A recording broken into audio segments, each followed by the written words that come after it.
확실한 기업들의 비밀 노트를 공개하는 시간. 안녕하세요. 스크린노트의 김나연입니다. 주식 투자에 대한 관심이 높아지고 있는 요즘 어떤 기업에 투자하면 좋을까 고민이 많이 되시죠? 저희 스크린노트에서 확실한 기업들 소개해드리겠습니다. 오늘도 본격적인 강의 앞서 시장부터 짚어보고 가겠습니다. 네, 오늘 개인의 매수세에 힘입은 코스피가 나흘 만에 상승세로 전환하면서 2,550선을 회복했습니다. 또 트럼프 대통령의 방한으로 비롯된 불확실성이 해소되면서 이 상승 추세를 회복시켰다는 분석이 나오는데요. 시가총액 상위주들 중에선 삼성전자와 SK하이닉스가 지수 상승을 이끌었지만 이외 대형주들은 대개 약세로 마감을 했습니다. 네, 업종별로 보시면 의약품, 전기전자, 음식료품, 섬유, 의복 등이 올랐고요. 반면에 한미 FTA 재협상 우려로 인해서 철강, 금속이 하락한 이외에 기계, 의료, 정밀 등도 약세를 나타냈습니다. 한편 코스닥 지수는 오늘 709선에서 마감하면서 710선 돌파를 눈앞에 뒀는데요. 개인과 외국인이 매수 우위를 나타내면서 지수 상승을 이끌었습니다. 또 대형주들도 강세를 보인 가운데 통신 서비스와 오락문화가 크게 상승했고요. 인터넷, 섬유, 의류 등이 내림세로 마감하면서 장을 마쳤습니다. 네, 오늘 시장 더욱더 자세한 이야기는 우라노스 이모동 전문가와 함께하겠습니다. 전문가님 안녕하세요. 네, 반갑습니다. 네, 오늘 시장 어떻게 보셨을까요? 네, 시장이 역시나 좀 강한 모습은 계속 나오고 있습니다. 그러니까 소위 말해서 이제 대형주들 쪽에서 차익 실현 물량이 나오다 보니까 그 물량들이 이제는 중소형주 쪽으로 조금씩 분산되면서 중소형주에 이제 온기가 확산되고 있다라는 좀 표현을 해야 될 것 같습니다. 자, 그만큼 이제 뭐 지수 자체가 워낙 이제 경기 회복도 좋고 경기 지수가 워낙 좋다 보니까 중소형주들의 실적 또한 이제 뒷받침이 되면서 상승이 나오고 있는 건데 다만 지금 조금 아쉬운 거는 지수는 좋은 모습으로 상승을 하고 있고 실제로 중소형주들도 올라는 가고 있지만 문제가 바로 신용 물량이지 않나라고 생각이 듭니다.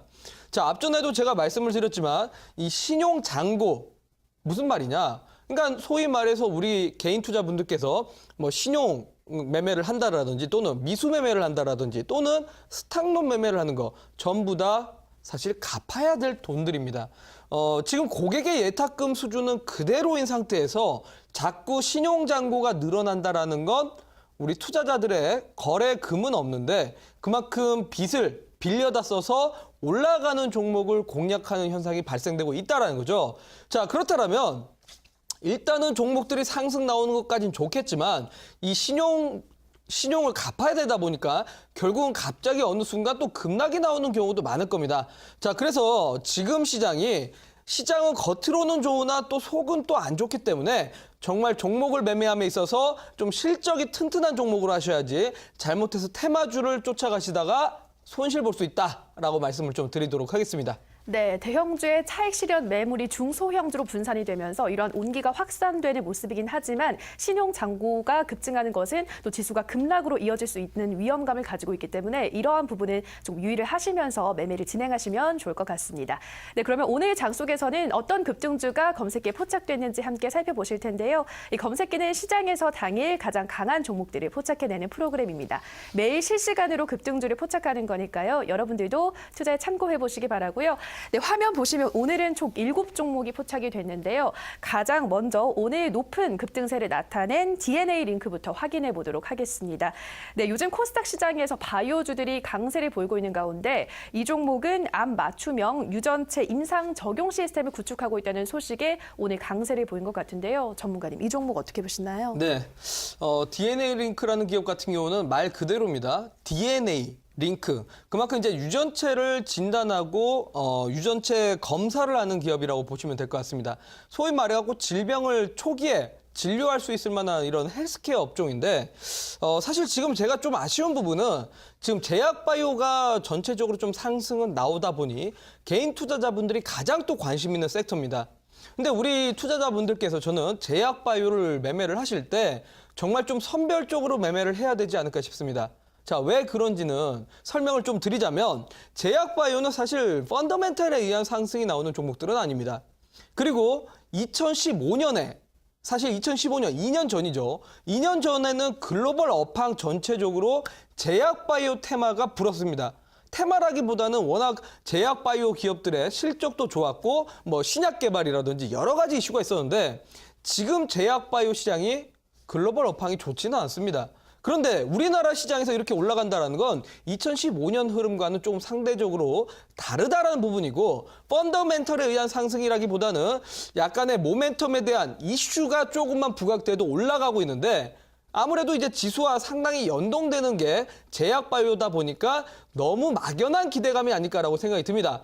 자, 그래서 이 DNA 링크드 같은 경우도 일단은 뭐 암을 초기에 좀 진단할 수 있을 만한 아바타 마우스라는 이 기술, 그러니까 항암제 효과를 검증할 수 있을 만한 기술력을 지금 해외에 있는 기업과 글로벌 제약사와 계약을 맺었다는 얘기가 나왔습니다. 근데 이 계약 부분도 잘 생각을 해보면 지금 당장 매출로 직결될 부분은 아니기 때문에 조금 막연한 기대감이 아닌가라고 생각이 듭니다. 자, 그러면 화면으로 좀 보도록 하겠습니다. 자, 역시나 DNA 링크의 수급을 먼저 좀 진단을 해보면 개인들의 수급으로 인해서 오늘 상승을 했다라고 좀 봐야 될 것 같습니다. 역시나 매수의 주체가 누군가를 잘 보시면 답이 나옵니다. 제약바이오는 역시나 개인들의 기대감이고 막연한 투자라고 좀 볼 수 있을 것 같은데요. 자, 그렇습니다. 이런 종목들 막연하게 쫓아가지 마시고 물론 뭐 주식이라는 게 결과론적으로 수익만 내면 되는 거 아닌가라고 생각할 수 있겠지만 지금 시장이 제약바이오가 붙을 수밖에 없는 시장입니다. 왜 그러냐면 지수가 계속 상승을 하기 때문에 제약바이오가 붙는 거지 사실 지수가 이 정도의 힘이 없다라면 제약바이오가 요런 이슈로 급등까지 이어질 시장은 아니라기 때문에 요런 매매를 지금 시장에서나 맞지 사실 다른 시장이었다라면 맞지 않았다라는 거. 자, 그러면 요런 종목들을 어떻게 매매를 해야 되는가 좀 보도록 하겠습니다. 자, 분봉상 보면 이제 거의 뭐 2시 이후에 갑자기 급등이 나왔습니다. 사실은 뭐 이런 종목들 데이 트레이딩으로 대응할 수는 없는 구간대죠. 뭐 갑자기 이제 급등으로 가면서 상한가까지 직결됐기 때문에 사실 뭐 단타로도 선침해할 수 있는 매매 방법은 아닙니다. 자, 그런데 일봉상 보시면 그래도 매매를 할 수 있는 패턴은 있습니다. 자, 보면 앞전에 시장에서 그렇게 거래가 붙었던 흐름은 아니었었는데 앞전에 이제 거래량을 동반된 상승 랠리가 이어졌다라는 부분. 그러니까 계속적으로 첫 번째 대량 거래량이 등장을 하면서 앞전에 추세를 한번 올려주는 자리가 형성이 됐었고요. 이 첫 번째 상승 대비해서 하단을 깨트리지 않으면서 오히려 지지를 받고 정확하게 61선 라인대에서 결국 이 주포들 소위 말해갖고 DNA 링크의 세력들이 요 61선 부근에서 이 부분에서 계속적으로 좀 지지를 받는 모습은 확인됐다라는 겁니다. 자, 그렇다면 요런 자리에서 바로 이제 직전에 정고점까지 뚫고 올라간다라면 여기 구간대가 좀 강력하게 상승을 뜻하는 초입 구간이다라고 보시고 요런 자리들에서 좀 공략을 하셔야지 오늘 같은 장세에서 만약에 내동매매로 쫓아가시면 잘못하면 손실 볼 수 있다는 거라고 말씀드리도록 하겠습니다. 네, 대부분의 제약 바이오주가 펀더멘탈에 의한 상승이 아니라 테마에 의한 상승이기 때문에 조금 선별적인 매매가 필요하다라고 말씀하셨는데요. 앞으로 수급 주체나 매출을 꼼꼼하게 좀 분석을 하시라는 당부의 말씀드리도록 하겠습니다. 네, 다음 종목으로는 다원시스도 살펴보도록 하겠습니다. 네, 다원시스는 자회사인 다원메딕스가 정부 지원을 받아서 개발한 암 치료기를 국내 최초로 송도에 설치한다고 하고요. 또 전 임상을 시작한다는 소식에 이 소식을 전하면서 주가에 영향을 미친 것 같은데요. 전문가님, 이 종목은 또 어떻게 보시나요? 네, 역시나 뭐 마찬가지입니다. 오늘 시장이 아무래도 제약바이오가 가장 또 강하게 올라간 장세다 보니까 검색기에는 일단 오늘 당일 이슈, 그러니까 제약바이오 종목들이 전부 다 포착됐습니다. 자, 그렇습니다. 제약바이오가 오늘 시장에서 강세인 건 맞습니다. 근데 앞전에도 말씀드렸다시피 제약바이오는 사실 뭐 기관 매니저들 같은 경우는 제약바이오를 사실 개인 투자자분들에게 추천을 하거나 리포트로서 좋은 리포트가 나오지는 않습니다. 왜냐하면 사실 펀더멘털에 의한 상승은 아니라 그만큼 모멘텀에 의한 상승이기 때문에 센티멘털적인 측면이 강하다는 거죠. 자, 그렇다면 이런 제약바이오 어떻게 공략해야 되느냐? 사실은 기술적으로 접근하시는 게 맞습니다. 다원시스 같은 경우 지금 자회사인 다원메딕스가 정부 지원을 받아갖고 암 치료제의 전임상에 들어간다는 겁니다. 자, 제가 지난번에 프로세서에 대해서 잠깐 설명을 드렸었죠. 후보 물질을 찾는 과정이 한 5년 정도 걸리고 이 5년 이후에 동물에게 실험을 하는 게 바로 전임상입니다. 자, 전임상이 끝나야 식약청의 승인을 받고 식약청 승인이 끝나야 임상 실험에 들어가게 되는데 아직도 신약 개발의 초입 구간이라는 겁니다. 자, 그만큼 단순한 모멘텀적인 측면이지 이 신약이 개발되기 전까지 아직까지도 오랜 시간이 남았다는 것과 비용도 천문학적인 비용이 들어가게 될 겁니다. 자, 그러면 이런 종목들이 급등이 나올 재료가 아니라 기술적으로 좀 대응을 하셔야 된다. 자, 보시면 다원시스 보겠습니다. 그럼 기술적으로 어떻게 매매해야 되는지. 자, 그동안 이제 계속적으로 좀 하락을 했었던 종목입니다. 뭐 10월 달까지도 계속 52주 신저가를 달렸던 종목인데 어느 날 갑자기 한번 급등을 시켜버립니다. 그러니까 장대 항봉을 한번 띄우면서 요날 바로 거래량이 좀 동반된 상승이 나왔었는데요. 자, 요런 자리 바로 공략하지 마시고 조금은 지켜봐야 됩니다. 첫 번째 상승 대비해서 하단을 많이 깨트리는가 아니면 첫 번째 상승 대비해서 하단을 지지를 받는가를 잘 보셔야 되고, 자, 두 번째로 바로 20일 이평선 이 빨간선 라인인데 요거를 보통은 이제 뭐 세력선, 심리선이라고도 말을 합니다. 자, 그러다 보니 요런 자리에서 바로 3거래일 정도 좀 정확하게 지지를 받는 모습이 나왔었고요. 요 21선을 지지받으면서 항상 아랫꼬리를 형성하는 모습이 나왔습니다. 그만큼 앞전에 들어왔던 주체 세력, 요 수급들이 매수 세력들이 요 구간대에서 이 종목을 끌어내리는 걸 원치 않다 보니 아랫꼬리를 만들면서 계속해서 저가 매수세가 유입되는 구간이 정확하게 포착된다는 거죠. 자, 그러면 바로 우리 투자자분들이 이런 자리들에서 제약바이오를 조금은 자신 있게 공략을 하신다면 충분히도 뭐 당일 뿐만 아니라 그 다음 날까지도 상승하는 매매 이렇게 좀 가능하다라는 거 참고하시면서 우라노스가 말씀드리는 이런 기술적 매매도 참고를 하셔서 꼭 매매 도움 되시라고 말씀드리도록 하겠습니다. 네, 이 종목 역시 신약 개발까지 긴 시간이 남은 만큼 기술적인 접근으로 매매를 하셔야 한다라고 말씀하시면서 또 꼼꼼하게 매매법 정리해 주셨으니까요. 참고해 보시기 바랍니다. 네, 마지막 종목으로는 오늘 가장 먼저 포착된 코엔텍 살펴보도록 하겠습니다. 전문가님, 이 종목 포착 이후 어떻게 될까요? 네, 코엔텍 같은 경우는 이제 뭐 폐기물 업체라고 볼 수 있을 것 같습니다. 최근에 이 폐기물 처리 수요가 계속적으로 좀 증가되고 있습니다. 사실은 뭐 이제 자연적인 부분보다도 인공적인 부분에서 이 폐기물이 발생되기 때문에 제조업종이 상당히 좀 성장을 가도를 달리게 되면 제조업에서 나오는 이런 폐기물들 처리하는 이런 역할을 좀 한다라고 볼 수 있을 것 같습니다. 자, 근데 코엔텍이 아무래도 그런 부분에서 폐기물 시장이 계속적으로 좀 커질 거라는 인식이 있었는지 오늘 이제 뭐 그린 에너지 홀딩스라는 기업에서 코엔텍의 경영권 확보를 위해서 지분을 매입하는 공개 매수를 하는 이런 모습이 지금 공시로 나왔다는 거고요. 거기에 더불어 갖고 맥쿼리 그룹까지 역시나 폐기물 시장에 대한 성장성을 보고 오늘 코엔텍의 지분 확보하는 모습이 나왔습니다. 자, 그러다 보니 이 개장되자마자 바로 이제 뭐 급등까지 좀 쏘는 이런 모습이 나왔는데, 자, 화면으로 잠깐 보겠습니다. 자, 사실 뭐 이런 종목은 우리 뭐 개인 투자분들이 이렇게 뭐 갭상승을 하는데 위에 이렇게 갭상승한 종목들을 쫓아가실 필요는 없습니다. 사실 뭐 갭상승하면 그만큼 이격도를 줄여야 되기 때문에 항상 하단으로 내려오거나 아랫꼬리를 달면서 빠지는 경우가 더 많습니다. 자, 그래서 이런 종목들은 당일 단타로도 상당히 힘든 종목이라 갭상승 시에는 기존 보유자만 좀 매도를 하거나 아니면 좀 더 추가적으로 홀딩을 하고 가야 되는 거지 새로운 접근을 하시면 안 됩니다. 자, 하지만 분명히 이런 종목을 앞전에도 충분히 선침해할 수 있었던 구간대도 있었고 앞으로 이런 폐기물 시장이 계속적으로 좀 커질 수 있을 만한 모멘텀은 충분히 있습니다. 왜 그럴까요? 바로 문재인 정부에서 탈원전 정책을 내세우고 있기 때문에 그렇습니다. 자, 그래서 이 폐기물 관련된 종목들도 앞으로 뭐 코엔텍뿐만 아니라 뭐 인선 ENT 같은 종목도 있고요. 뭐 다른 종목들도 몇 군데 있는데 이런 종목들 코엔텍이 아쉽다라면 다른 종목군들이라도 한번 참고를 해보시는 게 좋지 않을까 라고 말씀을 드리도록 하겠습니다. 네, 폐기물 시장 관련한 종목들 한번 눈여겨보시라고 말씀하시면서 코엔테까지 오늘 세 종목 자세하게 들여다봤습니다. 네, 이제 저희 본격적인 강의에 앞서 이 본 방송 끝나고 나서 온라인 무료 방송 참여도 이어지는데요. 참여 방법 바로 안내드리겠습니다. 네, 포털 검색창에서 투자25시를 검색하시고요. 이데일리 투자25시 클릭하시고 들어오셔서 조금 더 아래로 내려보시면 오늘 출연한 우라노스 임호동 전문가 얼굴 보이고요. 오른쪽 아래에 깜빡이는 방송 보기 버튼 클릭하시면 됩니다.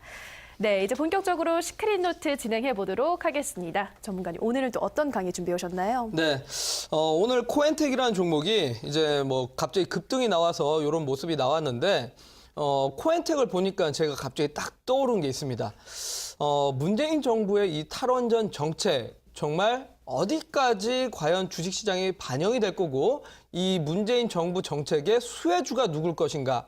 아마 사실 뭐 이 정권이 이제 들어서면서 많은 분들이 신재생 관련된 종목들에 좀 관심이 있었을 거고 실제로 유니슨이나 OCI 같은 종목들도 아마 매매들을 많이 하셨을 건데 오늘 제가 이 문재인 정부의 탈원전 정책에 대해서 설명을 드리면서 여러분들이 공략해야 될 종목이 따로 있다라는 거 잠시 뒤에 소개를 시켜드리도록 하겠습니다. 네, 오늘은 탈원전 정책과 관련한 강의 들으실 수 있습니다. 그럼 지금부터 핫한 기업들의 시크릿 노트 시작합니다.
네, 반갑습니다. 우리 이데일리 시청자 여러분들.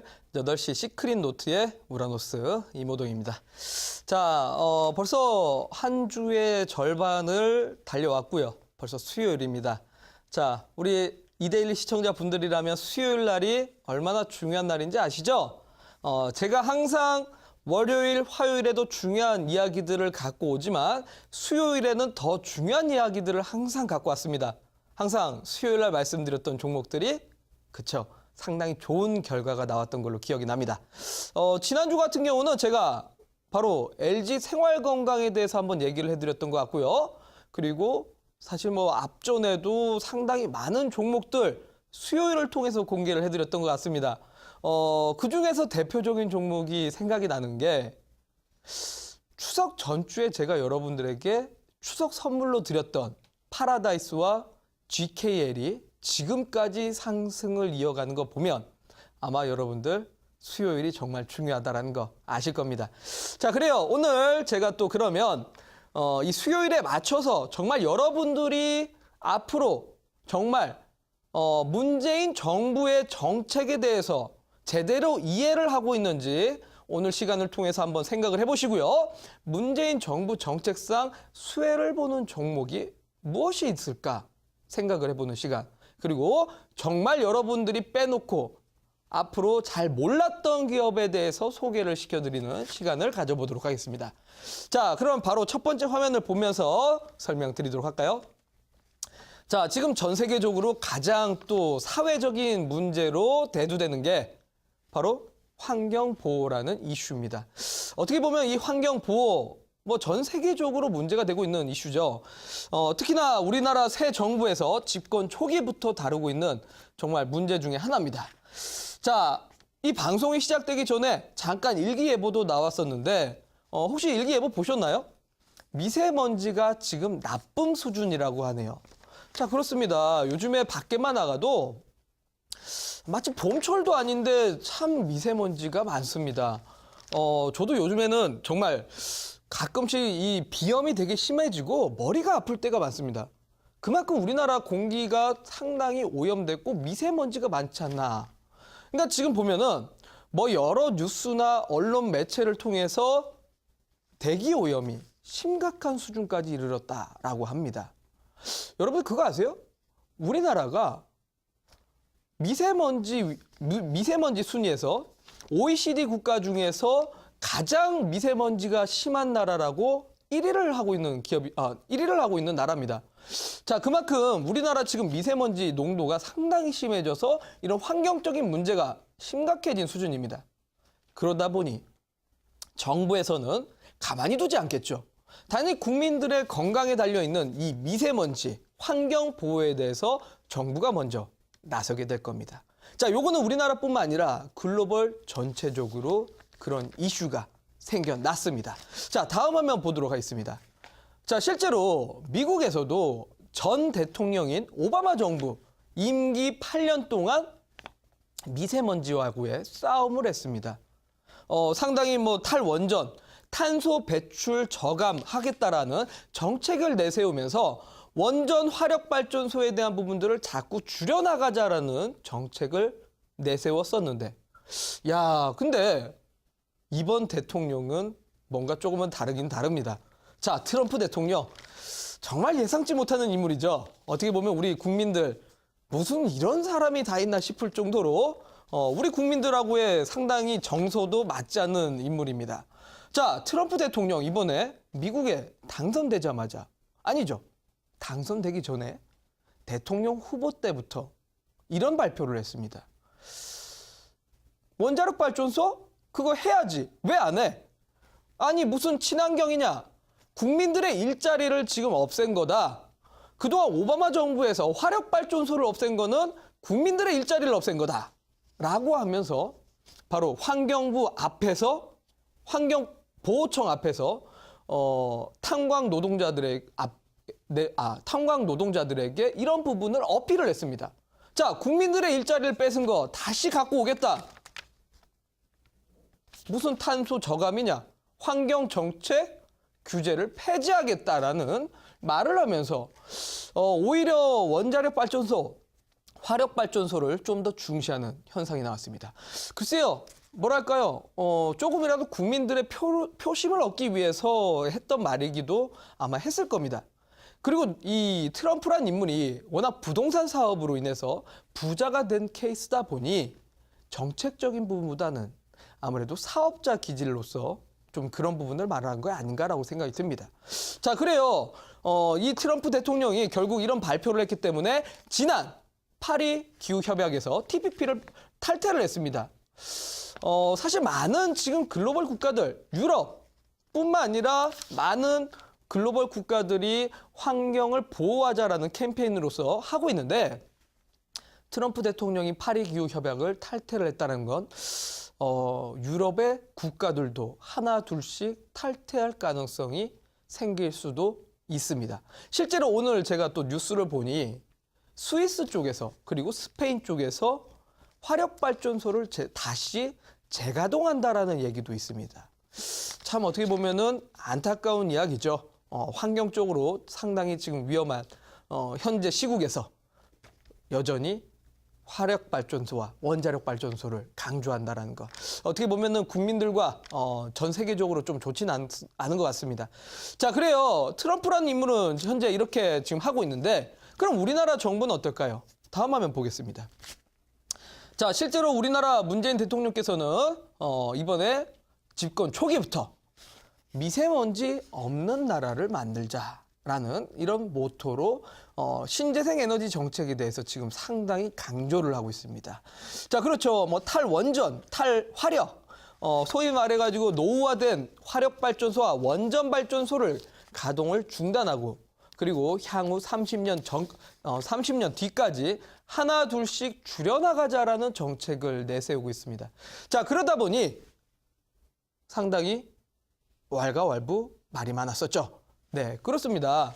어떻게 보면 국민들 전체에서 77% 정도의 국민들이 문재인 대통령의 이런 정책을 상당히 동의를 하고 있으나 어떻게 보면은 이상적이긴 합니다.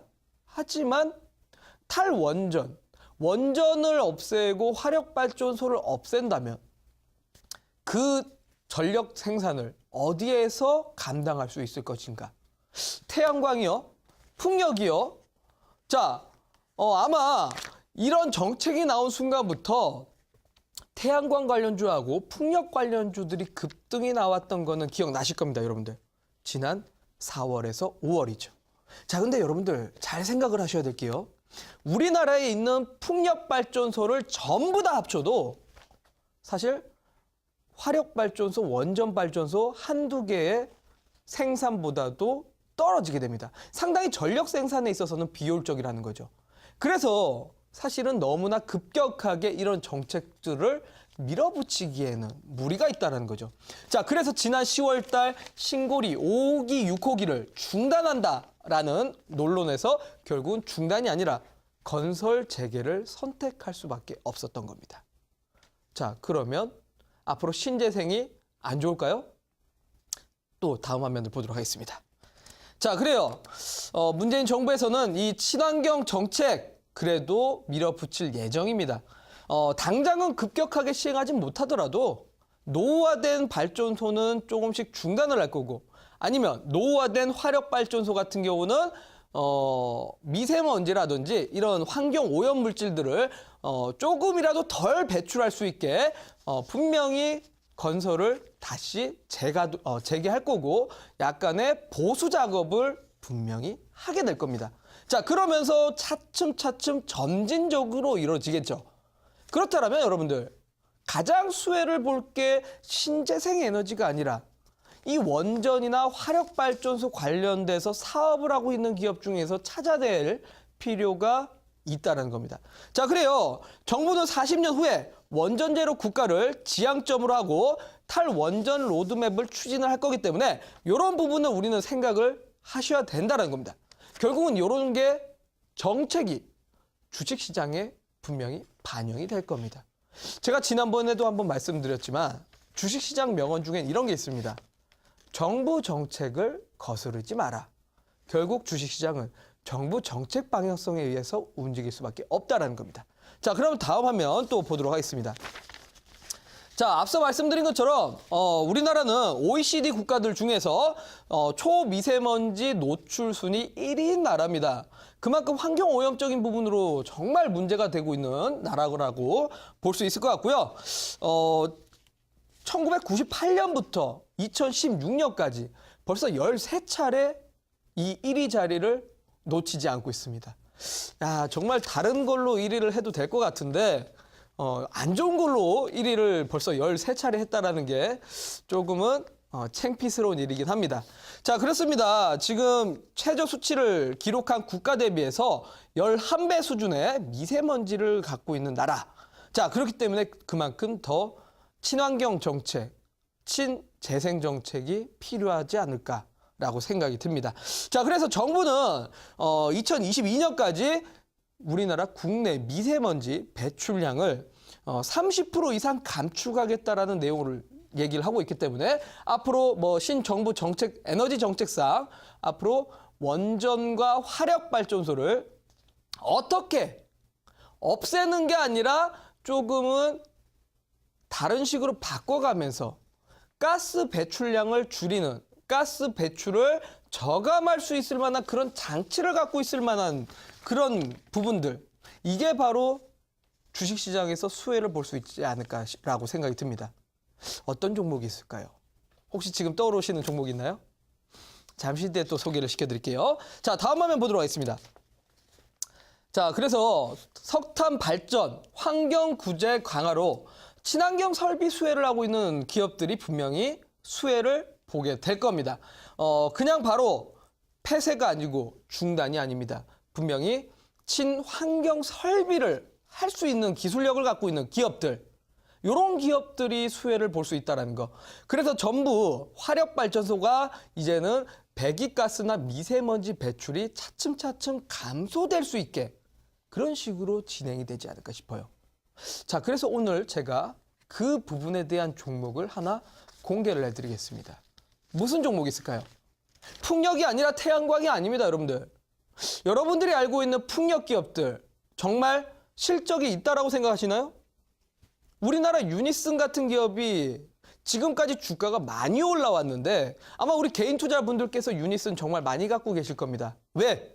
사실 우라노스도 지난 4월 달에 유니슨이 정책의 수혜를 본다라고 말씀을 드렸고 그 이후로 200%의 상승률이 나왔거든요. 근데 지금 잡으신 분들이 너무나 많습니다.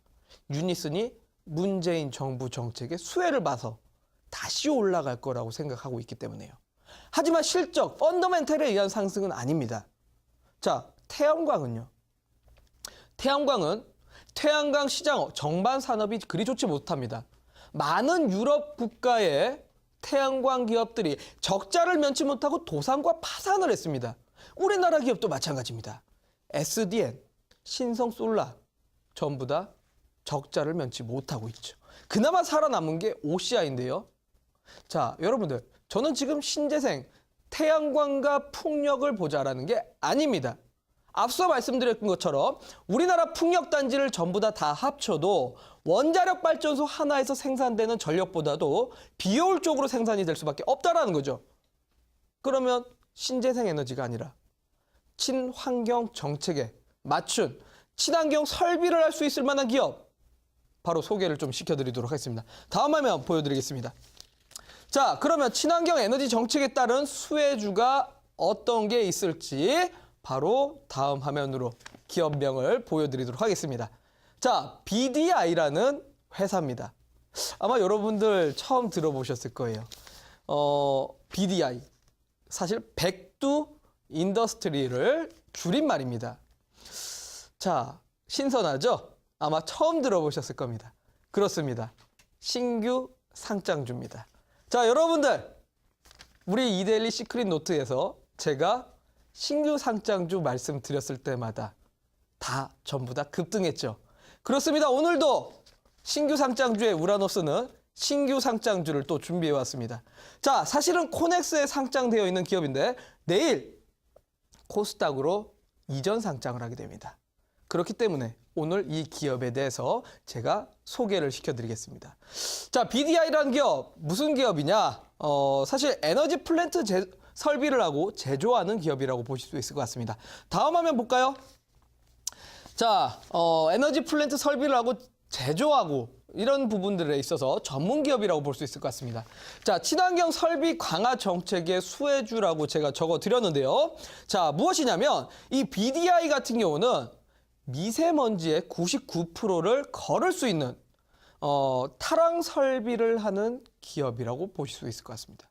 무슨 말이냐? 화력발전소가 상당히 노후화가 되면 미세먼지 배출량이 엄청난데 그 미세먼지 배출을 줄여주는 탈항 설비를 하는 기업이라고 보셔야 됩니다. 자, 그만큼 문재인 정부 정책에 친환경 설비를 강화할 수 있을 만한 바로 정부 정책 수혜주가 될 수 있지 않을까. 저는 그렇게 생각을 합니다. 자, 화력발전소를 당장 폐쇄하거나 중단시키지 못하는 이상 앞으로 기존에 있던 화력발전소, 기존에 있던 원자력발전소의 이런 미세먼지 배출량을 줄일 수 있을 만한 기업들, 이런 기술력을 갖고 있는 기업이야말로 정부 정책의 수혜주가 아닌가. 그렇습니다. BDI 같은 경우는 이 탈항 설비 부분에서 우리나라 국내 유일하게 1위, 시장 점유율 1위를 하고 있는 기업이라고 보실 수 있을 것 같습니다. 자, 다음 화면 볼까요? 자, 사업 구조를 제가 준비를 해왔는데요.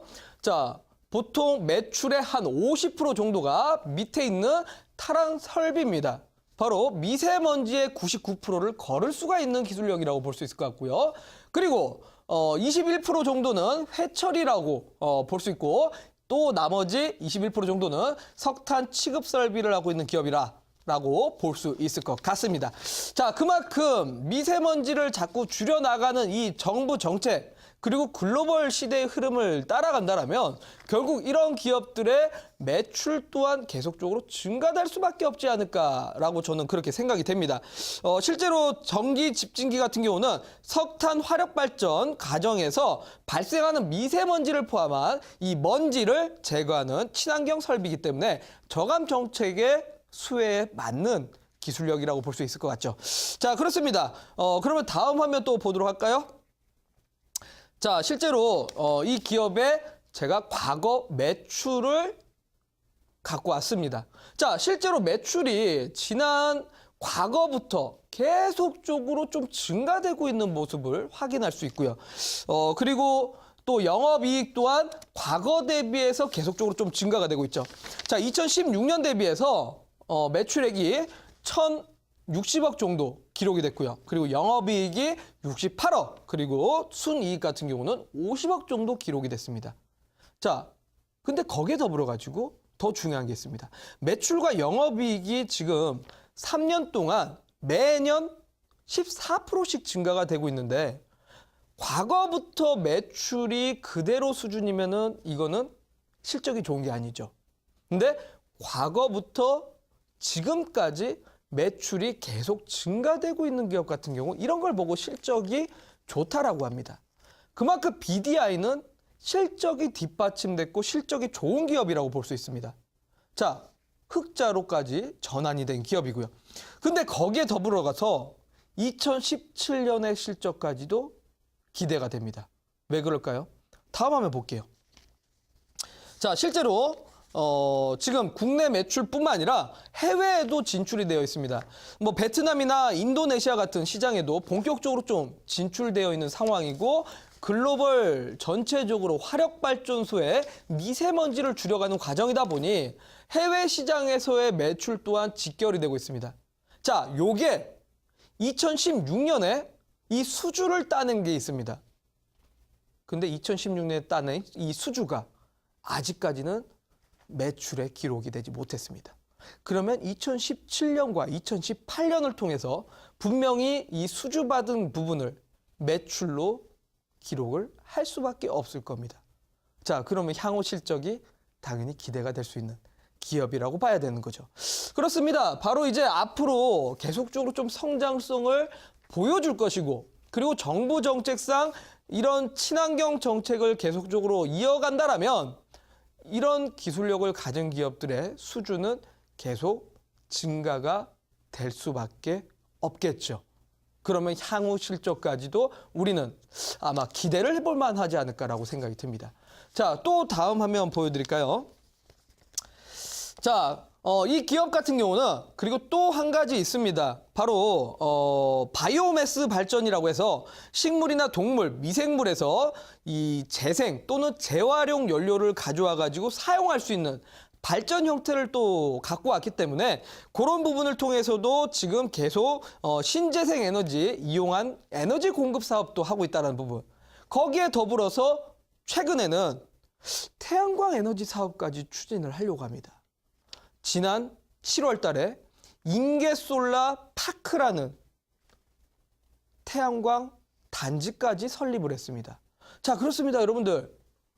태양광이 SDN하고 신성솔라 그리고 OCI만 있는 게 아니라 BDI에서 태양광 사업까지 뛰어들려고 인계솔라 파크까지 설립을 했다라는 거죠. 자, 그렇다면 이 부분이 예상하는 총 투자비가 2천억 정도인데 향후 10년 안에 이 기업의 지금 매출 구조로 봤을 때는 향후 5년 안에 BEP가 달성될 거라고 예상이 되고 있고요. 10년 이후로는 안정적으로 캐시카우가 나올 것으로 예상이 되고 있습니다.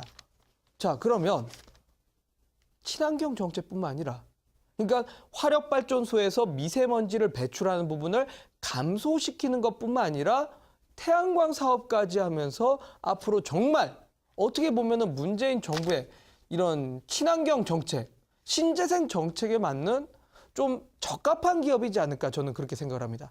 자, 실제로 이번에 공모 청약 경쟁률 역시나 1000%가 넘었을 정도로 상당히 경쟁률이 있었습니다.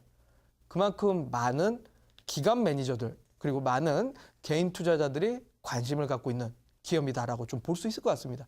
자, 그러면 이런 종목들 이제는 그야말로 친환경 발전 플랜트에 적합한 종목들, 친환경 에너지 정책에 적합한 이런 기업들이야말로 여러분들이 앞으로 좀 관심 가져봐야 될 만한 종목이 아닌가.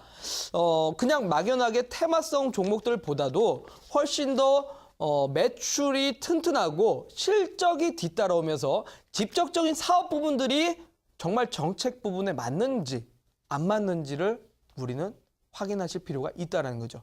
자, 그래요. 이 종목 제가 뭐 따로 차트는 준비하지 않았습니다. 뭐 코넥스 시장에서 내일 코스닥으로 이전 상장하기 때문에 분명히 차트는 좀 바뀌기 때문에 제가 뭐 기술적 흐름은 준비하지 않았지만 여러분들 내일 만약에 이 종목이 상장한다라면 분명히 매매할 수 있는 방법은 있을 겁니다.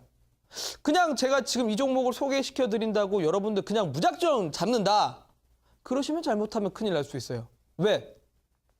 물론 제가 그동안 소개시켜 드렸던 펄 어비스, 그리고 세동, KPS, 그리고 뭐 많은 기업들이 있습니다. 그동안 뭐 신규 상장주를 많이 소개시켜 드렸는데 항상 이제 뭐 급등은 나왔는데 제가 소개시켜 드리지 않은 기업들 중에서 한번 잘 보세요. 티슈젠 같은 경우는 상장하자마자 첫날 폭락이 나왔습니다. 물론 다음날 상한가가 나왔죠. 자, 여러분들 어떻게 될지 모릅니다. 신규 상장주는 그냥 기업이 좋다고 무작정 접근하시면은 내동매매가 되고 잘못하면 손실 봅니다. 그렇다고 이 종목을 그냥 막연하게 쳐다만 보자니 또 아깝죠. 왜? 항상 신규 상장주는 급등하는 구간이 분명히 존재합니다. 그 부분을 제가 이 CG로, 이 방송상으로는 보여드리기가 어려워서 사실 지금 준비를 하지 못했기 때문에 잠시 뒤에 온라인 공개 방송에서 이 BDI를 공략할 수 있는 방법에 대해서 제가 소개를 좀 시켜드리겠습니다. 그러니까 정확하게 신규 상장주는 매수를 할 수 있는 타이밍에 정확하게 매수만 하신다면 분명히 단기적으로 급등할 수 있을 만한 흐름을 여러분들의 계좌에 분명히 챙겨 넣을 수 있을 건데 제가 그동안 소개시켜드렸던 종목들을 잘 보시면 됩니다. 분명히 저는 여러분들에게 신규 상장주로 수익을 드렸는데 오늘도 BDI라는 종목에 대해서 제가 신규 상장 매매에 대해서 매수 맥점 자리 공략을 해드리도록 할 테니까 잠시 뒤에 온라인 공개 방송에서 전부 소개시켜드리도록 하겠습니다.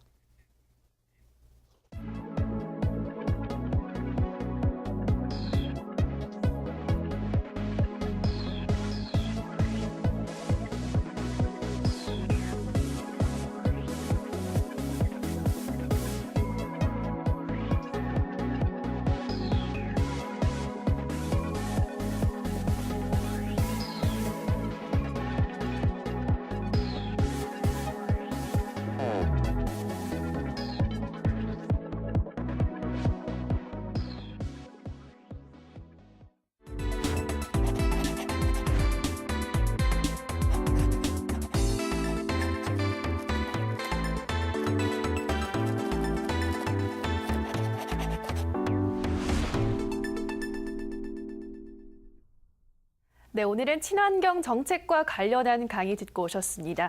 네, 현 정부의 환경 규제 강화로 이 친환경 설비를 하는 기업들이 수혜를 받을 것이다 이런 말씀해 주셨는데요. 그래서 관련주로는 미세먼지의 99%를 거를 수 있는 이 타랑 설비를 만드는 BDI 제시해 주셨는데 이미 실적이 뒷받침돼 있고 또 향후 실적도 기대해 볼 수 있어서 주목해야 한다라고 말씀하셨는데요. 내일 이전 상장이 돼 있는 신규 상장주이기 때문에 조금 더 신중하게 접근을 하셔야 할 텐데 그 공략법은 잠시 온라인 무료 방송에서 확인하실 수 있습니다. 전문가님 다시 한 번 더 참여 방법 안내 드릴까요? 네. 오늘 온라인 공개 방송에서 앞서 말씀드린 것처럼 신규 상장주 접근 방법에 대해서 좀 소개를 시켜드리겠습니다. 아마 많은 분들이 사실 신규 상장주에 대해서 기대감은 있는데 이 종목을 어떻게 매매해야 되는지 정말 뭐 잘 모르실 겁니다. 사실은 뭐 어떤 분들께서는 공모가 밑에서 잡으면 되지 않냐라고들 하시는데 사실 그렇진 않죠. 자, 제가 최근에 이 시크릿 노트 방송을 통해서 소개시켜드렸던 종목들 한번 보시면 됩니다.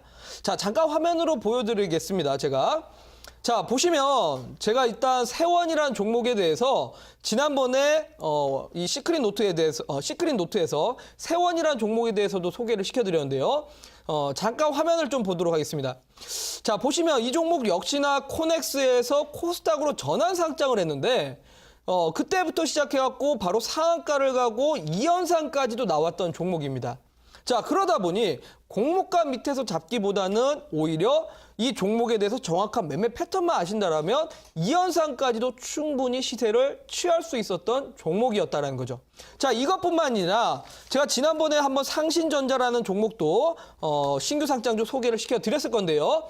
역시나 이 종목도 역시나 상장하자마자 첫날 상한가 가고 두 번째, 세 번째, 네 번째 날까지 그러니까 총 4연상까지 나왔습니다. 자, 그만큼 단기간 쪽으로 100% 정도의 시세가 나왔던 종목인 만큼 이런 종목들을 막연하게 기대감으로 보기보다는 막연하게 무서워서 놓치기보다는 정확한 매매 방법만 알면 충분히 공략할 수 있다는 거죠. 자, 그렇습니다. 오늘 그래서 제가 이 BDI라는 종목 신규 상장주 어떻게 매매하는지 잠시 뒤에 매수 맥점 자리를 공략해드리도록 할 테니까요. 잠시 뒤 온라인 공개 방송에서 소개시켜드리도록 하겠습니다. 네, 앞서 오늘장 설명하시면서 중소형주로 온기가 확산되고 있다고 말씀하셨고 또 코스닥 요즘 좋은 흐름을 보이고 있어서 내일 코스닥 업종 좀 어떤 곳에 좀 주목을 해보면 좋을까 궁금하실 텐데요. 전문가님 어떻게 생각하시나요? 네, 내일이 바로 이제 11월 9일, 11월 달의 만기일입니다. 자, 만기일이면 보통 시장은 이제 변동성이 좀 커지는 날인데 오늘 선물 시장의 흐름을 봤을 때는 내일 조금 무난히 갈 수 있지 않을까라고 생각이 듭니다. 자, 그만큼 무난히 지나간다라면 오늘 같은 시장 그러니까 결국은 중소형주 쪽으로 매수세가 조금 분산되면서 쏠리게 될 겁니다.